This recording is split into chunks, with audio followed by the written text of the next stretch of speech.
अरे वाह, सरप्राइज। क्या सरप्राइज है? मुझे बताओ, मुझे बताओ ना। शनाया ने चहकते हुए कहा। मेनका भी प्रशांत के चेहरे को उत्सुकता से देख रही थी। वो भी जानना चाहती थी कि प्रशांत ने ऐसा कौन सा सरप्राइज अरेंज किया था। प्रशांत ने दोनों की उत्सुकता को शांत करते हुए कहा, मैंने शनाया के लिए एक स्कूल ढूंढ लिया है। उन्होंने कल शनाया को स्कूल में मिलने के लिए बुलाया है। चलो, हम दोनों कल शनाया के साथ स्कूल चलते हैं। प्रशांत ने मेनका और शनाया दोनों के चेहरे पर गौर किया। उसने देखा कि मेनका ये बात सुनकर बहुत रिलैक्स हो गई थी, मगर दूसरी तरफ शनाया स्कूल की बात को सुनकर परेशान हो गई। उसके चेहरे को देखकर लग रहा था कि उसको स्कूल जाने में कोई इंटरेस्ट नहीं था। फिर शनाया ने झूठी हंसी मुंह पर लाते हुए प्रशांत से कहा, ये तो बहुत ही अच्छी बात है। वैसे भी मैं घर पर बैठे बैठे बोर हो रही थी। दीदी, तुम्हारा बॉयफ्रेंड तो बहुत ही हेल्पफुल और केयरिंग है।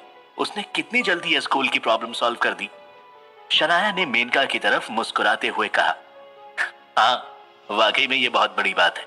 इस समय स्कूल में एडमिशन मिलना बहुत मुश्किल होता है। प्रशांत ने बहुत मेहनत कर कर प्रिंसिपल से बात की होगी। वैसे कौन सा स्कूल है प्रशांत? मेनका ने पूछा। Sunrise convent school. ये यहाँ का सबसे अच्छा इंग्लिश मीडियम स्कूल है और उसकी प्रिंसिपल से मेरी जान पहचान निकल आई। इसलिए मैंने सोचा कि शनाया के लिए बात कर लेता हूँ। प्रशांत ने मेनका को बताया। Sunrise convent school? अरे, ये तो बहुत ही महंगा स्कूल है और इसमें कोई दो राय नहीं है कि ये यहाँ का सबसे अच्छा स्कूल है। थैंक यू सो मच प्रशांत, तुम्हारा सरप्राइज सच में बहुत अच्छा निकला। मेनका ने प्रशांत को मुस्कुराते हुए देखा और कहा। उस रात सब लोग मेनका के घर पर ही सो गए। प्रशांत जानबूझकर गेस्ट रूम में जाकर लेट गया और शनाया को मेनका के साथ ही सोने दिया। उसने रात भर शनाया और मेनका दोनों पर नजर रखी। पिछली बार की तरह प्रशांत इस बार निगरानी रखने में कोई भी कमी नहीं छोड़ना चाहता था, मगर रात शांति से बीत गई। मेनका और शनाया दोनों रात भर गहरी नींद में सोते रहे। दूसरे दिन सुबह उठते ही सब लोग स्कूल जाने के लिए तैयार हो गए। प्रशांत मेनका और शनाया को अपने साथ सनराइज कॉन्वेंट स्कूल ले गया।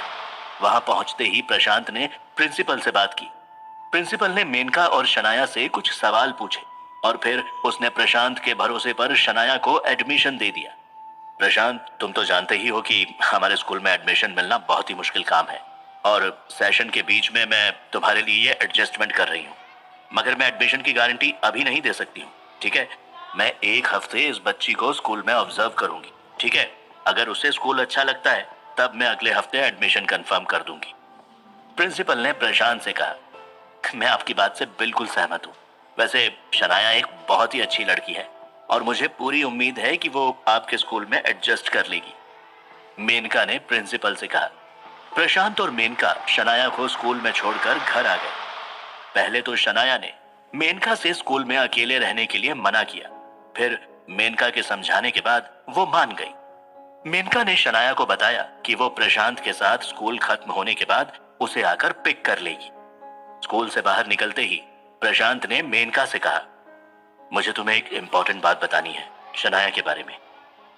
शनाया का नाम सुनते ही मेनका की आंखें चौड़ी हो गई। उसने प्रशांत को हैरानी से देखा। मगर तुम्हें मुझसे एक प्रॉमिस करना होगा। तुम मेरे साथ अभी लंच पर चलोगी और वहां चलकर कुछ अच्छा खाना खाओगी। उसके बाद ही मैं तुम्हें वो इंपॉर्टेंट बात बताऊं।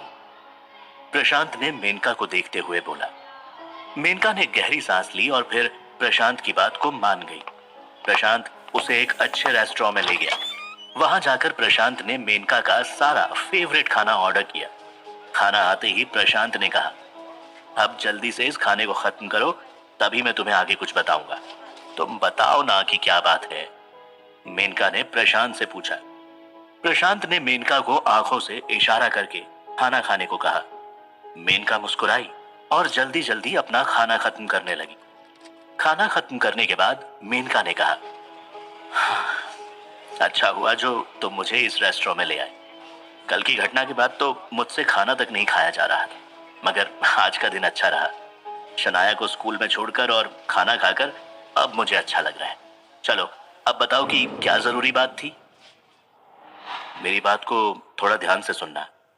तुम्हें याद है ना कि कल तुम्हारे घर के पास ब्रूनो की लाश मिली थी, क्योंकि उस कुत्ते को बहुत ही बेरहमी से मारा गया था। इसलिए कुत्ते के मालिक ने पुलिस में रिपोर्ट लिखवाई थी। उसने रिपोर्ट तुम्हारे खिलाफ लिखवाई थी, इसलिए इंस्पेक्टर ने मुझे पुलिस स्टेशन बुलाया था। मैंने इंस्पेक्टर से कहा कि वो मुझे कुछ समय दे, इसलिए मैं तुमसे ये बात कर रहा हूँ। प्रशांत ने मेनका को समझाया। मगर मैंने कुत्ते को नहीं मारा है, फिर वो लोग मेरे खिलाफ रिपोर्ट कैसे लिखवा सकते हैं? मेनका ने परेशान होते हुए कहा, मुझे पता है कि तुम किसी भी इंसान या जानवर को नहीं मारोगी। मैंने पुलिस से उस कुत्ते की फॉरेंसिक जांच करने को कहा था। फॉरेंसिक की रिपोर्ट आ गई है और इसीलिए मैं तुम्हें यहां अकेले लेकर आया हूं। तो मेरी बात को थोड़ा खुले दिमाग से सुनना। प्रशांत ने बहुत ही सावधानी से मेनका से बात की। मेनका ने हाँ में सिर हिलाया और प्रशांत ने आगे बोलने का इशारा किया। प्रशांत ने गहरी सांस ली और आगे कहा, देखो, फॉरेंसिक की जांच करने पर पता चला है कि कुत्ते को किसी इंसान ने मारा है। इनफैक्ट अगर मैं स्पेसिफिकली बोलूं तो किसी बच्चे ने मारा है। फॉरेंसिक को इंसान के सलाइवा और कुछ स्किन के फाइबर्स भी कुत्ते की लाश पर मिले हैं, और जैसे ही उनका मैच हो जाएगा तो वो बता देंगे कि कुत्ते को किसने मारा था। इसके साथ ही मैंने सीसीटीवी कैमरा को भी चेक किया।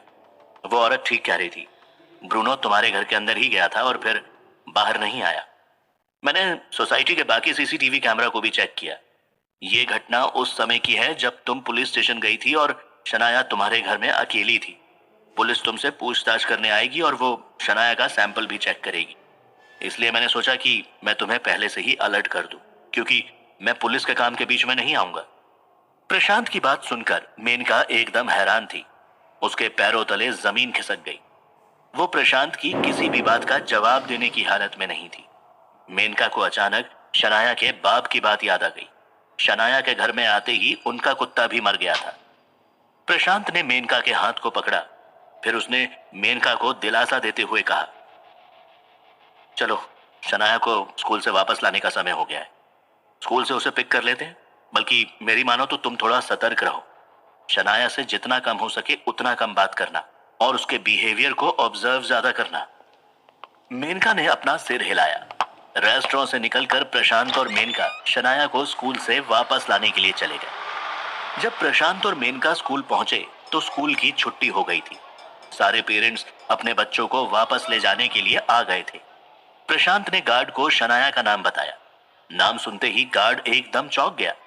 गार्ड ने प्रशांत से कहा, अच्छा, तो आप लोग शनाया के पेरेंट्स हो। प्रिंसिपल ने आप लोगों को अंदर बुलाया है। प्रशांत को गार्ड का व्यवहार थोड़ा अजीब लगा, मगर वो बिना कुछ बोले मेनका के साथ स्कूल के अंदर चला गया। वो दोनों सीधे प्रिंसिपल के ऑफिस में गए।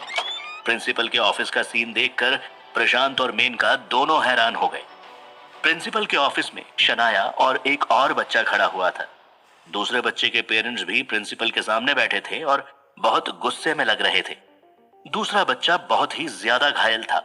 ऐसा लग रहा था जैसे किसी ने उस बच्चे को बहुत बेरहमी से मारा था। प्रशांत के अंदर आते ही प्रिंसिपल ने कहा, प्रशांत, मैंने एडमिशन का प्रॉमिस सिर्फ इसलिए दिया था क्योंकि मैं तुम्हें जानती थी, मगर मुझे ये उम्मीद नहीं थी। शनाया का आज स्कूल में पहला ही दिन था और ये देखो उसने क्या किया। प्रिंसिपल का इतना कहना था कि वहां बैठे पेरेंट्स प्रशांत से गुस्से में कहने लगे, तो तुम हो इस लड़की के बाप? वाह, बहुत अच्छे संस्कार दिए हैं तुमने अपनी बच्ची को। इतनी बदतमीज और लड़ाकू लड़की मैंने आज तक अपनी जिंदगी में नहीं देखी। देखो उसने मार मार कर मेरे बच्चे का क्या हाल बना दिया है। उसके हाथ में फ्रैक्चर हो गया है और आंख के पास बहुत ज्यादा चोट आई है। मुझे डर है कि कहीं वो हमेशा के लिए अंधा ना हो जाए। मैं तुरंत उसको अस्पताल लेकर जाने वाला हूं। सिर्फ इतना ही नहीं, मैं प्रिंसिपल से ये रिक्वेस्ट करूंगी कि इस लड़की को स्कूल से निकाल दे, नहीं तो आज जो मेरे बच्चे के साथ हुआ है वो कल किसी और के बच्चे के साथ भी होगा। हम अपने बच्चों को यहाँ पर स्कूल में पढ़ने के लिए और कुछ अच्छा सीखने के लिए भेजते हैं, इसलिए नहीं कि कोई उन पर जानलेवा हमला करे। बच्चे की मां ने चिल्लाते हुए कहा। प्रशांत के पीछे खड़ी हुई मेनका सब कुछ सुन रही थी। वो सारी बात सुनकर इतना डर गई थी कि कुछ भी कहने की हालत में नहीं थी। मेनका शनाया को देख रही थी। शनाया चुपचाप सर झुकाए खड़ी थी, मगर उसके चेहरे पर किसी भी तरह का डर या गिल्ट नहीं था। प्रशांत ने बात को संभालते हुए प्रिंसिपल से कहा, देखिए, मुझे इन दोनों पेरेंट्स से सहानुभूति है, मगर इनके बच्चे को शनाया ने मारा है, इस बात का क्या सबूत है? प्रिंसिपल ने हताश होते हुए अपना सर हिलाया। फिर उसने अपने कंप्यूटर की स्क्रीन को ऑन किया और सीसीटीवी की फुटेज प्रशांत को दिखाई। प्रशांत और मेनका दोनों फुटेज देखकर चौंक गए। इसमें कोई दो राय नहीं थी कि शनाया ने ही उस बच्चे को बेरहमी से मारा था। अगर वहां पर टीचर नहीं पहुंचती तो सच में शायद वो बच्चा अपनी जान से हाथ धो बैठता। प्रशांत और मेनका के पास अब कहने के लिए कुछ भी नहीं बचा था। प्रशांत ने अपनी हिम्मत बटोरी और प्रिंसिपल से कहा, हम शनाया को वापस ले जाएंगे। प्रिंसिपल ने प्रशांत को देखा और बोली, आगे के कॉन्सिक्वेंसेस तुम खुद ब खुद समझ सकते हो प्रशांत। आखिरकार तुम एक पुलिस वाले हो। ये तो इस बच्चे के पेरेंट्स के ऊपर है कि वो सीरियस चार्ज लगाना चाहते हैं कि नहीं, मगर हम शनाया को अपने स्कूल में नहीं रख सकते। मुझे उम्मीद है कि तुम मेरी मजबूरी को समझ सकते हो। प्रशांत ने प्रिंसिपल की बात को समझते हुए हाँ में सिर हिलाया। फिर मेनका आगे गई और शनाया के कंधे पर हाथ रखा। उसने बिना कुछ कहे शनाया को अपने साथ चलने का इशारा किया। प्रशांत और मेनका शनाया को अपने साथ स्कूल से ले आए। प्रशांत की गाड़ी में बैठकर सब लोग घर वापस जा रहे थे। गाड़ी में सन्नाटा छाया हुआ था। किसी की भी कुछ कहने की हिम्मत नहीं हो रही थी। प्रशांत को गुस्सा आ रहा था, मगर वो मेनका को और ज्यादा परेशान नहीं करना चाहता था। उधर मेनका अपने आप को दोषी ठहरा रही थी। उसे समझ में नहीं आ रहा था कि वो प्रशांत से कैसे माफी मांगे। गाड़ी के पीछे की सीट पर शनाया बैठी थी। उसको मेनका और प्रशांत पर क्या बीत रही है, इससे कोई फर्क नहीं पड़ रहा था। वो आराम से खिड़की के बाहर के नजारे को देखकर खुश हो रही थी। अचानक प्रशांत के दिमाग में एक प्लान आया। उसने गाड़ी अपने घर की तरफ मोड़ दी। गाड़ी प्रशांत के घर की तरफ जाती हुई देखकर मेनका का दिमाग ठनका, मगर उसने प्रशांत से कुछ भी नहीं कहा। कुछ ही देर में प्रशांत और मेनका शनाया को लेकर प्रशांत के घर पर आ गए थे। दीदी, हम लोग तुम्हारे बॉयफ्रेंड के घर पर क्यों आए हैं? मैंने कहा था ना मुझे इसका घर पसंद नहीं है। गाड़ी से उतरते ही शनाया ने कहा। मेनका ने शनाया के सवाल का जवाब नहीं दिया। उसने शनाया के दोनों कंधों को अपने हाथों से पकड़ा और फिर उसको प्रशांत के घर की तरफ ले जाने लगी। प्रशांत ने शनाया से कहा, अंदर आओ, सब कुछ साफ साफ बताता हूं। अब तुम्हारी दीदी नहीं, मैं तुमसे बात करूंगा। क्या शनाया ने ब्रूनो को मारा था? शनाया की सच्चाई जानने के लिए प्रशांत ने क्या प्लान बनाया था? क्या प्रशांत अपने प्लान में सफल हो पाएगा? जानने के लिए सुनिए इस कहानी का अगला एपिसोड सिर्फ पॉकेट एफएम ऐप पर।